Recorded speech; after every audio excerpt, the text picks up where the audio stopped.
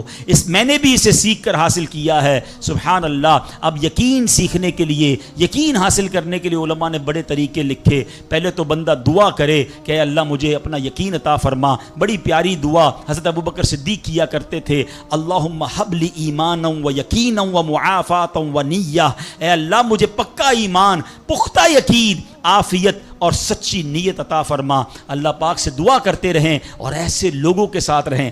آخری بات کر لیتا ہوں جناب. پرابلم پتہ ہے کیا ہے؟ ڈی مورلائز بندہ پتہ کہاں ہوتا ہے؟ اس کا یقین متزلزل کب ہوتا ہے؟ وہ کیسے شک اور شبے والی لائف میں آ جاتا ہے؟ یہ صحبت سے ملتا ہے. آپ جب اللہ پر پکا یقین کرنے والے لوگوں میں بیٹھتے ہیں نا، آپ کا یقین بھی بڑھنا شروع ہو جاتا ہے. یار اس کو اللہ پر کتنا بھروسہ ہے. بیمار ہے پھر بھی کہتا ہے میرا رب کریم ہے. پریشان ہے پھر بھی کہتا ہے اللہ کی رضا پر راضی ہوں، میرا رب سب ٹھیک کر دے گا. جب ایسے لوگوں کے ساتھ آپ بیٹھتے ہیں نا، آپ کا یقین توکل بھی مضبوط ہونا شروع ہو جاتا ہے. بندہ اسٹرانگ ہونا شروع ہو جاتا ہے. اور جب بندہ بیٹھتا اٹھتا ہی ایسے لوگوں میں ہے جو ہر وقت مایوسی کی باتیں کرتے ہیں، ہر وقت جناب آنے والے خطرات اور پریشانیوں کا ہی ذکر کرتے رہتے ہیں. ارے بھائی کچھ نہیں ہونا، سب برباد ہو گیا ہے، سب ختم ہو گیا. ان کے پاس جب بیٹھو ایسا لگتا ہے سب کچھ تباہ ہونے والا ہے. ایسے لوگوں کے ساتھ نہ بیٹھیں. حوصلے والے لوگوں کے ساتھ بیٹھیں، توکل والے لوگوں کے ساتھ بیٹھیں، اللہ سے محبت کرنے والوں کے ساتھ بیٹھیں. پھر دیکھیں انشاءاللہ آپ کے کام کیسے سیدھے ہو جائیں گے. ایک آخری بات چلے کر لیتا ہوں. اللہ پر بھروسہ، اللہ کے فیصلوں پر یقین کیسے حاصل ہو؟ مجھے یہ کیسے پتہ چلے کہ یار یہ چیز میرے لیے بہتر ہے؟ میں نے کئی بار اپنے بیانات میں یہ ایگزامپل دی ہے، میں دوبارہ دے دیتا ہوں شاید کسی کے دل پر اثر کر جائے. میں مثال دیتا ہوں. ہمیں بعض اوقات بندہ پتہ ہے اللہ سے یقین کہاں ٹوٹتا ہے؟ جب بندہ دعائیں مانگتا ہے، التجائیں کرتا ہے، بڑی رو کر التجا کرتا ہے، مصیبت میں ہوتا ہے، اس کو کوئی چیز چاہیے ہوتی ہے اور اس کو نہیں ملتی ہے، تو بندہ کہتا ہے رب تو میری سنتا ہی نہیں ہے. اتنی دعائیں کی، مسجد میں جا کے کی، مکے مدینے میں جا کے کی، فلاں بزرگ سے بھی دعا کرے، نہیں ہو رہا میرا کام. جب بندے کا کام نہیں ہوتا نا تو اس کو لگتا ہے کہ یار میں اللہ پر کیسے بھروسہ کروں. یہاں جا کر شیطان حملہ کرتا ہے. اب آئیے اس وسوسے کو کیسے ختم کریں. آپ میں سے کئی ایسے مجھے نظر آ رہے ہیں جو والد ہوں گے یا بڑے بھائی ہوں گے. آپ کا کوئی چھوٹا بیٹا یا چھوٹا بھائی ہو اور بیمار ہو جائے، اس کو بخار ہو جائے، گلا خراب ہو جائے اور وہ رونے لگے. آج کل ویسے بھی سیزن ہے کہ ابو میں نے آئس کریم کھانی ہے، میں نے ٹھنڈا شربت پینا ہے. اچھا بتائیے آپ اسے ٹھنڈا شربت پلائیں گے؟ وہ رو رہا ہے آپ کے سامنے، آئس کریم کھلائیں گے اسے؟ جواب دیجئے. نہیں، وہ رونے دیں گے آپ اس کو. آپ کا ایک دوست برابر میں بیٹھا ہو اور کوئی کہے یار کیسے ظالم ابو ہیں، بچہ رو رہا ہے دے دینا اسے آئس کریم. تو آپ ایک جواب دیتے ہیں میں والد ہوں، مجھے پتا ہے اس کو کب کیا دینا ہے. ایسا ہی ہے نا. اب ذرا دل پر ہاتھ رکھ کے میرا جملہ سننا. تم والد ہو، تمہیں پتا ہے بیٹے کو کب کیا دینا ہے. میرے مالک کو نہیں پتا مجھے کب کیا دینا ہے. میں رو رہا ہوں، میں گڑ گڑا رہا ہوں، میں تڑپ رہا ہوں، نہیں دے رہا. ارے یہی بہتر تھا. ہو سکتا ہے کہ میں جو مانگ رہا ہوں مجھے مل جاتا تو وہ میرے لیے اور برا ہوتا. علماء کہتے ہیں کسی کا امیر ہونا اس کے لیے اچھا ہے کیونکہ وہ غریب ہوگا تو وہ ایمان سے متزلزل ہو جائے گا. کسی کا غریب ہونا اس کے لیے اچھا ہے کیونکہ اگر اسے مال دے دیا جائے گا تو اس کا ایمان چلا جائے گا، وہ غلط کاموں میں پڑ جائے گا. کسی کو اولاد دینا اس کے لیے اچھا ہے اور کسی کو بے اولاد رکھنا اس کے لیے اچھا ہے. ہو سکتا ہے بیٹا ایسا ہونے والا ہو جو بڑا ہو کے باپ کو ہی مار کے گھر سے نکال دے. کیا ہم نے نہیں دیکھے ایسے واقعات؟ ایسی اولاد نہیں دیکھی جو ماں باپ کو قتل کر دیتی ہے؟ لوگ کہتے ہیں اس سے بہتر تو بچہ ہی نہ ہوتا. ارے رب بہتر جانتا ہے مجھے کیوں بیٹا نہیں مل رہا، مجھے کیوں بیٹی نہیں مل رہی، مجھے کیوں اولاد نہیں ہو رہی، مجھے کیوں مال نہیں مل رہا، میں اب تک گھر کیوں نہیں لے سکا. ہو سکتا ہے میرے رب نے اس کے بدلے میرے لیے بہت ساری نعمتیں رکھی ہوں. کاش یہ بات سمجھ آ جائے. مجھے ایک بات بتاؤ نا، میری ماں، آپ کی ماں، دنیا میں سب سے زیادہ ہم سے پیار کون کرتا ہے؟ ہماری ماں کرتی ہے. کبھی ماں ہمارے لیے غلط فیصلہ کر سکتی ہے؟ نہیں کر سکتی. ارے جو ماں میرا اچھا سوچتی ہے, اس ماں کے دل میں جس نے ممتا ڈالی ہے, جو کروڑوں ماؤں سے زیادہ مجھے چاہنے والا ہے, وہ میرے بارے میں کیوں نہ اچھا فیصلہ فرمائے گا. کاش یہ یقین آ جائے کہ جو رب نے کیا ہے وہی بہتر کیا ہے. سبحان اللہ. زندگی کا ایک اصول بنا لو, میرا کام, جب آپ کا کام ہو جائے نا تب بھی کہو اللہ کا شکر ہے, اور جب کام نہ ہو کہو جب بھی اللہ کا شکر ہے. میرے لیے یہی بہتر ہوگا. آپ مزے میں آ جاؤ گے, اللہ سے دوستی کر لو. اے میرے رب, جو تو نے فیصلہ کیا میں اس پر راضی ہوں. آپ کسی ٹینشن میں نہیں رہو گے. ہمارا پرابلم پتہ ہے کیا ہے؟ ڈیفنس کے لوگ جانتے ہیں, کبھی گزرتے ہوں گے نا ڈیفنس کی گلیوں سے, یار یہ پلاٹ بہت اچھا مل رہا تھا, 4 سال پہلے یہ ریٹ تھا, میں لے لیتا, آج تو کتنی پرائس ہو گئی. یار وہ گاڑی 1 مہینہ پہلے لینے والا تھا, نہیں لی, گورنمنٹ نے پرائس بڑھا دی. یار یہ فیکٹری میں پہلے خرید لیتا. اسی ٹینشن میں رہتے ہیں, یہ کر لیتا, وہ کر لیتا. ارے نہیں کیا, نہیں ہوا, وہی میرے لیے بہتر تھا. جو رب نے دیا وہی میرے لیے بہتر ہے. خدا کی قسم, جس دن اللہ پر بھروسہ سیکھ لیا, رب سے دوستی کر لی, رب کے فیصلوں پر اطمینان تمہیں حاصل ہو گیا, زندگی کے بہت سارے غم ختم ہو جائیں گے. جو بھی ہوگا وہ رب کی طرف سے ہے. ارے جب حضرت ابراہیم آگ میں ڈالے جا رہے ہیں, جبریل امین آ کے پوچھتے, بتاؤ اے ابراہیم تمہاری کوئی مدد کر سکتا ہوں, کوئی حاجت ہے؟ فرماتے مجھے کوئی حاجت نہیں. کہا اللہ سے تو کہہ دو کہ رب دیکھ رہا ہے, اس کا دیکھنا میرے مانگنے سے بہتر ہے. ہائے ہائے اللہ, حضرت ابراہیم کے اس یقین کا کوئی ذرہ عطا فرما دے, اس توکل کا کوئی حصہ عطا فرما دے. باتیں تو ہم بڑی بڑی کرتے ہیں, مگر جب سر پہ پڑتی ہے, جب کوئی مشکل آتی ہے, پھر ہمارا یقین ہل جاتا ہے. اللہ مجھے بھی اور آپ کو بھی اپنی سچی محبت عطا فرمائے, سچا یقین عطا فرمائے, سچا بھروسہ عطا فرمائے. اور یقین کریں, جس دن رب پر بھروسہ مل گیا, آپ کی مشکل, آپ کی غم کی آگ باغ بننا شروع ہو جائے گی, آپ کی مشکلیں آسان ہونا شروع ہو جائیں گی. اللہ کریم آج اس مبارک رات کے صدقے ہم سب کو اپنا بھروسہ نصیب فرمائے.